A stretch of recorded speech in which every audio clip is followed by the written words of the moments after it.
Hi there, welcome back for another Miss Ink Stamps video. This is Cassie. Today we are going to be making another Christmas card, and I'm going to be using this set called Blitzened. Love that set.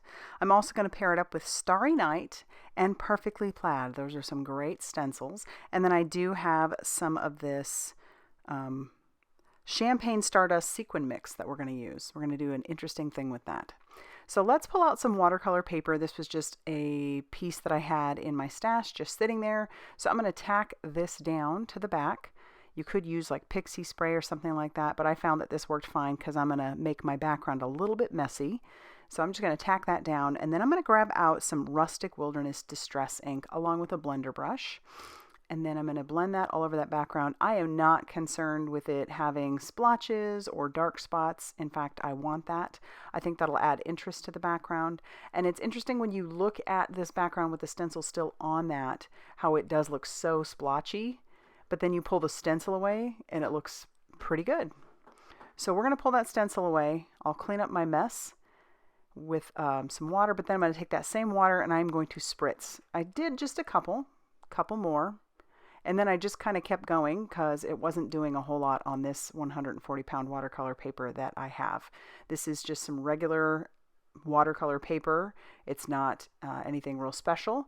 It starts to blur a little, and so once it gets to the point I like, I'm going to pull out my heat gun and I'm going to heat set that until it is good. And then I need to trim this down because I want this to be an A2 size card, so I'm going to trim down this scrap. It wasn't even cut straight.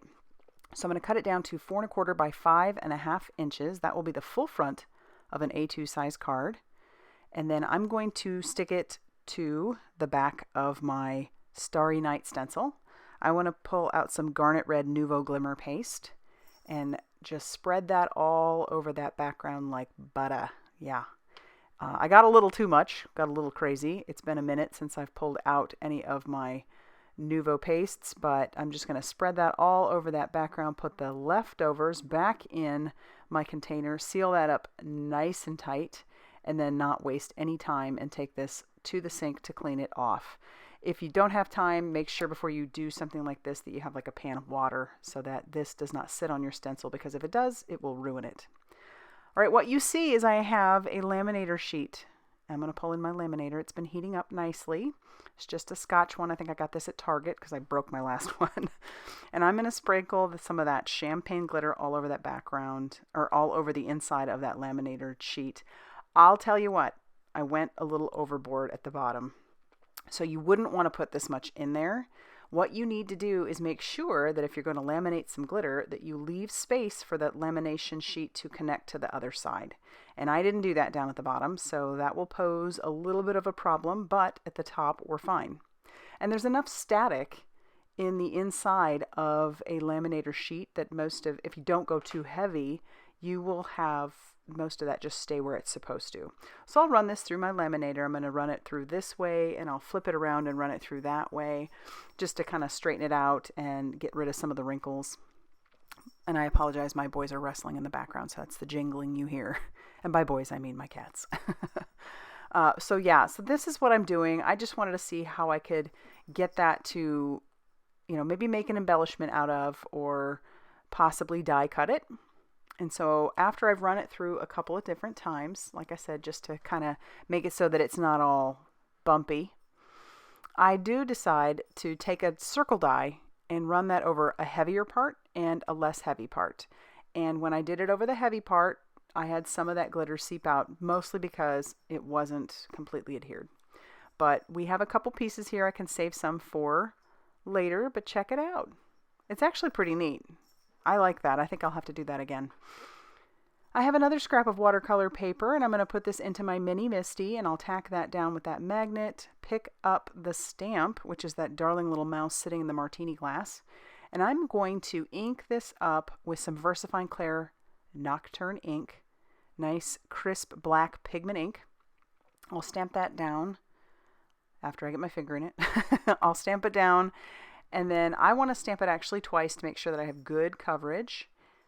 And then once I have that stamped down twice, I'm going to put some clear embossing powder over the top of it. I want a watercolor, and I have found that if you use clear embossing powder, it will give you a little bit of time, or not time, but it puts up a ridge, so that way when you're watercoloring, you can typically watercolor with one piece right next to the other without having to worry about too much bleed over. So it kind of makes a little well for the water to stick in. You'll notice that isn't always the case later on in the video. So I've got some of my distress inks up on my glass mat. You can't see all of it, but it is off on the side. I put down some Rustic Wilderness. The gray that I'm using is Hickory Smoke. And as far as watercolor goes, you usually want to start with one layer. You know, it works best in layers. So you start with your first layer, keep it kind of light, which is what I'm doing here. And I'm just putting down that first layer, putting down more ink as I need it, and moving on to the next color as I need it. So the pink that I'm using is Spun Sugar. I'm going to put that in his ear. And then the red that I choose to use is some Festive Berries. It's so pretty and nice and vibrant. So I'll use that on the berries, and I'll use that on his little candy cane. And I went a little dark with it, so trying to get some shadowing later on will be a problem. But you'll notice here, the wells don't always work, especially if you stick your brush right into the space that's right next to it. So I put water on it, I put my microfiber cloth on it, try and get some of that up, and then I'll just keep working it with the Hickory Smoke. And then I do decide to bring in some black soot. And I feel like that was a good choice as far as going with the Hickory Smoke. So I just watered it down pretty well so that it didn't look totally black. But this way I was able to add some shadowing to our Hickory Smoke. You can do it with the same color. It's just, it can be a little bit difficult. So sometimes it's kind of fun to bring in another color. So I'll put down a second wash, and it looks like he's got a beard. Don't worry, I will soften those edges with the Hickory Smoke. I'll bring in Hickory Smoke and soften those edges so that it doesn't look like he has so much 5 o'clock shadow. And then I'll bring in a little bit more of that Spun Sugar to darken up his ear. Well, after I do the Rustic Wilderness. So I'm going to try and darken the color on the leaves. Even though I think those look pretty good, we're going to try and add a little bit of dimension there. And then I will bring in some of that Spun Sugar for his ear. And I get it nice and dark at the top, or the edge. And then I'll clean off my brush and just use the water to drag that color out. And this is where I try to darken the candy cane edges, but I did make that pretty dark all on its own. So I'll do it for his nose as well. And then I decide for the glass, I guess it's more of a champagne glass, to bring in some old paper. So I bring in old paper. I thought that was a nice color. And then when I'm done with that, we're going to fussy cut this little guy out. I want to put him over one of those circles. So I'm going to use some foam tape. I'll cover the entire back of him with a little bit of this foam tape that I have. And then I'll just stick that right down over the top after I peel off that release paper.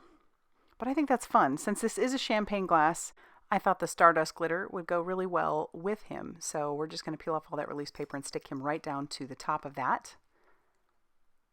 My concern, that's why I didn't put this down on my background first, is that wherever I put the glue would show through, but I realized that I have enough of that glitter that it isn't going to show through. And this will dry clear. So I'll stick that down, and then I'll put a stamp block on top of it.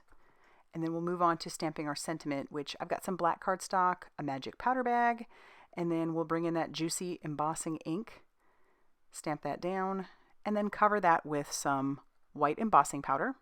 Then I'll heat set that till that is smooth and melted. And once that's ready to go, I'll clean off some of that residual magic powder bag, and I will trim this down in my guillotine trimmer. I'm not going to put any fancy edges or anything like that. We're just going to have it be a nice little rectangle. And then we'll put some foam tape on the back of it as well. Since our little sleepy mouse has some foam tape behind him, we're going to put some on the sentiment. I'll peel off that release paper, and then we can try and line that up as straight as possible underneath. Not a creature was stirring, not even a mouse. How cute is that? For our card base, I just have some white cardstock that I cut down to 5.5 inches by 8.5 inches and scored at 4.25 inches. So it will be a side folding A2 size card. But I do have to do a little something something on the inside, so I have the little reindeer from this set. I'm inking him up with that Rustic Wilderness. And the distress inks are not necessarily formulated for stamping, but it works fine when you want it to be a background. Then I decide with that leftover strip, I'm going to use a little Candied Apple Distress Oxide instead of using the Garnet Nuvo paste, because I want this to go on the inside of my card anyway. I thought this would work, so that kind of ties the outside to the inside. And then I'll trim that down to 2 small strips, and we will attach these on both sides at the very bottom. Not going full all the way into the center, this way it can close easier. And yeah, I'll have a little bit sticking off the edge, but I'll just flip that over and trim that off. And then we can get ready to adhere the panel to the card base. And I'm going to use some 1/8 inch score tape on that because this was a little bit warped, so I thought that would work pretty well. And I'll just adhere that down. Once we're done with that, that is going to finish off our card for today. I hope this inspires you, makes you want to go get a little inky. If you liked this video, please be sure to hit that like button and consider subscribing if you haven't already done so. And be sure to check out all that Miss Ink Stamps has going on over on their Facebook page, their Instagram, and over on the blog. And I'll see you very soon in another video. Bye, everybody.